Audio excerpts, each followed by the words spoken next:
అదే RTV app వార్తల్ని క్షణాల్లో చదివే అవకాశం ఉంటుంది. ఒక న్యూస్ పేపర్, ఒక టెలివిజన్ ఛానల్ మీ చేతుల్లో ఎప్పుడూ ఉంటాయి.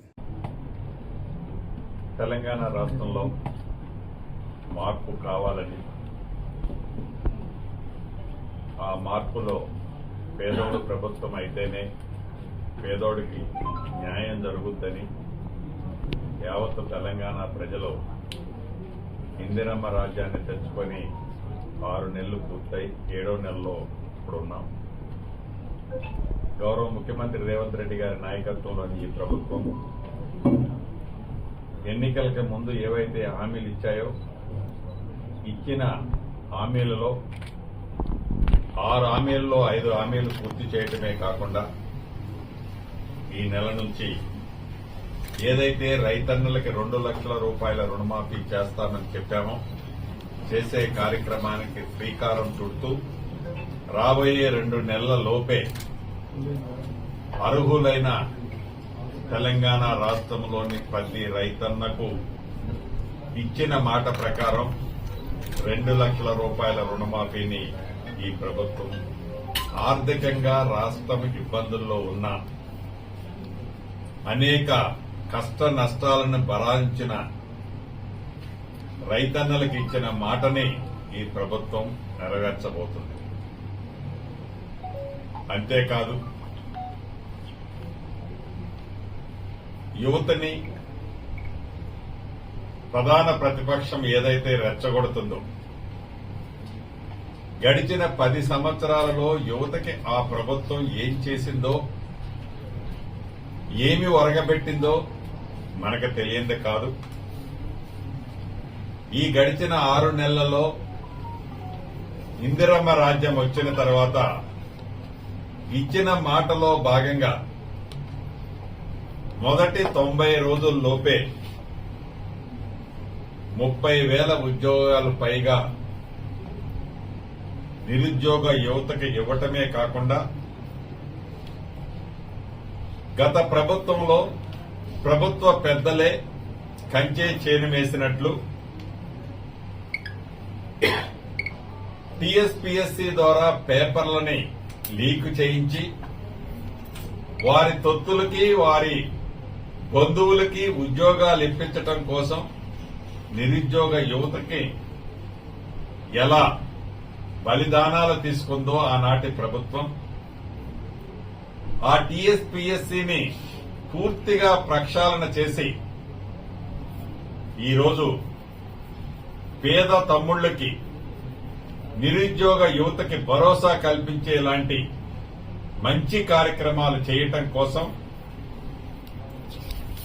స్వచ్ఛమైన 24 క్యారెట్ లాంటి టీఎస్పీఎస్సీని ఈ ప్రభుత్వం ఏర్పాటు చేయటమే కాకుండా, గ్రూప్ 1 నుంచి గ్రూప్ 4 దాకా వేలాదిగా ఉద్యోగాలకి నోటిఫికేషన్ ఇచ్చి మెగా డిఎస్సీ ద్వారా సుమారు 11,062 ఉద్యోగాలకి నోటిఫికేషన్ ఇచ్చి ఇప్పటికే కొన్ని ఎగ్జామ్స్ కూడా పూర్తయ్యాయి.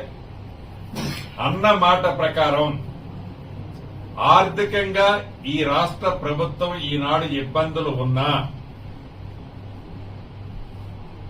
యువతకి ఉద్యోగాలు ఇచ్చే దాంట్లో ఒక్క అడుగు కూడా ఈ రాష్ట్ర ప్రభుత్వం వెనక వేయటానికి లేదు అనేది ఈ వేదిక ద్వారా తెలంగాణ రాష్ట్రంలో ఉన్న నిరుద్యోగ యువత యువకులకి మనస్ఫూర్తిగా రాష్ట్ర ప్రభుత్వ పక్షాన, నా పక్షాన తెలియజేస్తున్నాను. ప్రధాన ప్రతిపక్షమని చెప్పుకుంటున్న పార్టీ ఏదైతే ఉందో, యువతని రెచ్చగొడుతూ మేము 10 ఏళ్లు నిద్రపోయాం, 6 నెలల్లో ఆ ప్రభుత్వం అప్పుడే చేయలేకపోయింది అని రెచ్చగొట్టే భాషలో మానుకోవాలి అని ఈ వేదిక ద్వారా ఆ ప్రధాన ప్రతిపక్షమని కలలు కంటున్న వారికి కూడా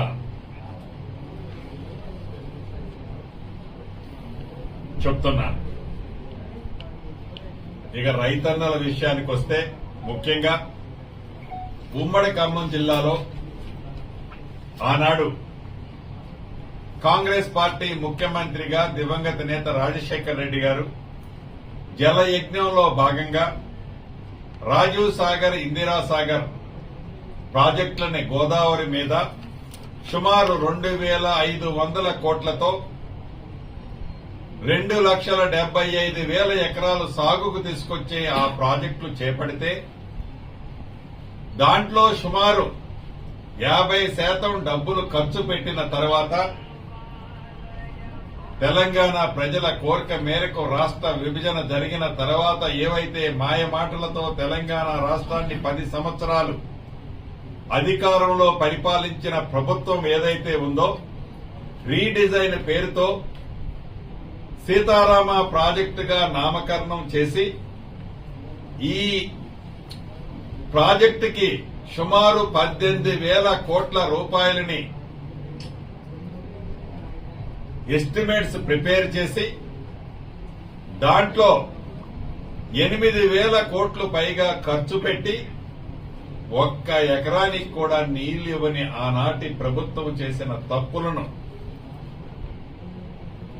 పేదోడు ప్రభుత్వం అధికారంలోకి వచ్చిన 6 నెలల నుండి అది సీతారామ ప్రాజెక్టు కావచ్చు, కాళేశ్వరం ప్రాజెక్టు కావచ్చు, ఇంకా మొన్ననే వరంగల్ వెళ్లాం. గొప్పగా మెడికల్ హబ్ లాగా ఏర్పాటు చేస్తున్నానని ఒక హాస్పిటల్ కడితే 1,100 రూపాయలకి టెండర్ 1,100 కోట్ల రూపాయల టెండర్లు పిలిచి దాన్ని 900 కోట్లకి ఎస్టిమేట్ ని రీకాస్ట్ చేసి ఆనాటి ప్రభుత్వం చేసిన పనులన్నిటినీ చక్కదిద్దుతూ సీతారామ ప్రాజెక్టు ప్రత్యేక శ్రద్ధ తీసుకొని రాబోయే 1.5 సంవత్సరాల లోపే ఈ సీతారామ ప్రాజెక్టుని చిత్తశుద్దితో పూర్తి చేయాలని ఈనాటి ఈ పేదోడు ప్రభుత్వం పనిచేస్తుంది. దాంట్లో భాగంగా మొదటి విడతగా ఇప్పటికే ఫస్ట్ లిఫ్ట్ వెట్రన్ పూర్తిగా అయింది. రెండో లిఫ్ట్ లో కూడా వెట్రన్ అతి కొద్ది రోజుల్లో పూర్తి చేయబోతున్నాం. దానికి ఎలక్ట్రికల్ ఇతరత్ర ఎక్స్పెండిచర్ అంతా కూడా గౌరవ ఫైనాన్స్ మంత్రి గారు, డిప్యూటీ చీఫ్ మినిస్టర్ గారు నిధులు రిలీజ్ చేశారు. అక్కడ నుంచి సీతారామ ప్రాజెక్టు నుంచి నాగార్జున సాగర్ కెనాల్ వరకు ఏనుకూరు దగ్గర ఒక లింక్ కెనాల్ ని ఈ పేదోడు ప్రభుత్వం వచ్చిన తర్వాత సుమారు 100 కోట్ల రూపాయలతో శాంక్షన్ చేసి నాగార్జున సాగర్ ఆయకట్టు 1,52,000 ఎకరాలకి స్టెబిలైజేషన్ చేయటమే కాకుండా మీడియం ఇరిగేషన్ ప్రాజెక్టులైన వైరా ప్రాజెక్టు, లంకాసాగర్ ప్రాజెక్టులని ఆయకట్టుని స్టెబిలైజేషన్ చేస్తూ అనేక మైనర్ ఇరిగేషన్ ట్యాంకులకు కూడా ఆ గోదావరి నీటిని సీతారామ సాగర్ ద్వారా మొదటి విడతగా స్టెబిలైజేషన్ ఈ ప్రభుత్వం ఆగస్టు 15వ తారీఖు నాడు గౌరవ ముఖ్యమంత్రి గారి చేతుల మీదుగా దాన్ని ప్రారంభించుకోబోవడం జరుగుతుంది. అంతేకాదు ఏదైతే ఎక్కడ లిఫ్ట్లు పెట్టినా, ఎక్కడ లిఫ్ట్ల ద్వారా రైతులకు మేలు చేసే ఉద్దేశంతో నీళ్లిస్తామని చెప్పిన ఆనాటి ప్రభుత్వం లిఫ్ట్లకి ఒక స్టోరేజ్ ట్యాంకుల్ని కాళేశ్వరం లాగా ఏర్పాటు చేయాల్సి ఉంది. కానీ ఈ సీతారామ ప్రాజెక్టు మీద మట్టుకు ఎక్కడా ఒక్క టీఎంసీ నీటికి నిల్వ చేసే ఏర్పాట్లు ఆనాటి ప్రభుత్వం చేయలే. అనేక రిజర్వాయర్లకి నామమాత్రంగా ఆనాడు శంకుస్థాపన చేసి రోళ్లపాడ లాంటి చెరువులు వాటిని మళ్ళా డిలీట్ చేయడం జరిగింది. దాన్ని దృష్టిలో పెట్టుకొని వ్యవసాయానికి పనికిరాని ప్రాంతాన్ని ఐడెంటిఫై చేసి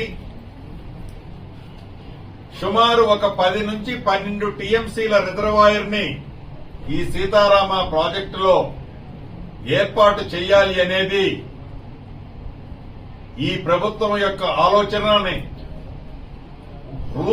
రూపుదాల్చే విధంగా అధికారుల్ని ఇప్పటికే గతంలో ఇరిగేషన్ శాఖ మంత్రి గారు వచ్చినప్పుడు ఆదేశించారు. ఆ దిశగా అధికారులు పనిచేస్తున్నారు. అదే రకంగా మున్నేరు నీరు ప్రతి సంవత్సరం సుమారు 38 నుంచి 40 టీఎంసీలు నీరు వృధాగా ప్రకాశం బ్యారేజ్ ద్వారా సముద్రంలో కలుస్తుంది. ఆ నీటిని ఈ సీతారామ కెనాల్కి అప్ స్ట్రీమ్ లో ఒక పాయింట్ ఐడెంటిఫై చేశాం. సుమారు అక్కడ నుంచి ఒక 9.6 కిలోమీటర్స్ ఒక లింక్ కెనాల్ తవ్వితే లిఫ్ట్లతో అవసరం లేకుండా గ్రావిటీతో ఈ 38 టీఎంసీలు నీరు ప్రతి సంవత్సరం పాలేరుకు వచ్చే అవకాశం ఉన్నది అని ఈ మధ్యనే నిర్ధారించుకున్నాం. దాన్ని కూడా తప్పకుండా ఈ రాష్ట్ర ప్రభుత్వానికి భవిష్యత్తులో ఆర్థికంగా బర్డెన్ కాకుండా ఉండే విధంగా దాన్ని కూడా ఏర్పాటు చేసే దిశగా ఈ ప్రభుత్వం పనిచేస్తుంది. చివరగా ఈరోజు ఏదైతే పరిశీలించామో అధికారుల్ని ఆదేశించాను, యుద్ధ ప్రాతిపదిక మీద పనులన్నింటినీ కంప్లీట్ చేయాలని, ఇంకా కొన్ని ప్రాంతాల్లో కొద్ది ల్యాండ్ ఎక్విజిషన్ పెండింగ్లు ఉన్నాయి, తప్పకుండా రైతన్నలను కూడా సహకరించాలని అభ్యర్థించాను. పాలేరు నియోజకవర్గ రైతుల్ని తప్పకుండా వారు కూడా సహకరిస్తారు. అదే రకంగా ఎస్ఆర్ఎస్పీకి సంబంధించింది, ఎస్ఆర్ఎస్పీకి గత ప్రభుత్వంలో కుక్క గొంతు గోతుల్లాగా అక్కడొక గొయ్యి అక్కడొక గొయ్యి తవ్వి రైతుల దగ్గర భూములైతే తీసుకున్నారు తప్ప ఆనాడు నీరివ్వల. అధికారులు దాని మీద కూడా ఆదేశించాను. ఈ సీజన్లోనే పాలేరు నియోజకవర్గానికి ఎస్ఆర్ఎస్పీ కాలువ ద్వారా చివరి ఎకరానికి వరకు నీళ్లిచ్చే కార్యక్రమాన్ని ఈ రాష్ట్ర ప్రభుత్వ పక్షాన చేపట్టబోతున్నాం. చివరగా ఒకటే చెప్తున్నాను, అది విద్యార్థుల విషయంలో కానీ, రైతన్నల విషయంలో కానీ, యువత విషయంలో కానీ, బడుగు బలహీన దళిత గిరిజన మైనారిటీల విషయంలో కానీ, వయోవృద్ధుల విషయంలో కానీ ఈ రాష్ట్ర ప్రభుత్వం ఆర్థికంగా ఎన్ని ఇబ్బందులు ఉన్నా